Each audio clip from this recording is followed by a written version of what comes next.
আসসালামু আলাইকুম। আমি মোশাররফ হোসেন নবী, যুক্তরাজ্য লন্ডনের থেকে। আজকে আ ইংল্যান্ডে অর্থাৎ লন্ডন যাকে বলি, জাতীয় সংসদ নির্বাচন চলছে। দেখেন নির্বাচনের পরিস্থিতি, হ্যাঁ? মানুষ যার মতো যখন আসে তখন ভোট দিয়ে যায়। আজকে কোনো সাধারণ ছুটি নাই।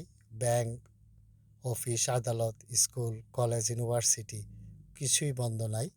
অথচ কত সুন্দর পরিবেশে নির্বাচন হচ্ছে। দেখুন, কোনো পুলিশ গার্ড নাই, কোনো ভোট কেন্দ্রে কোনো মানুষের ভিড় নেই। রাস্তাঘাট যার মতোই গাড়ি চালাচ্ছে, চলছে। দোকানপাটও খোলা, সবকিছুই খোলা।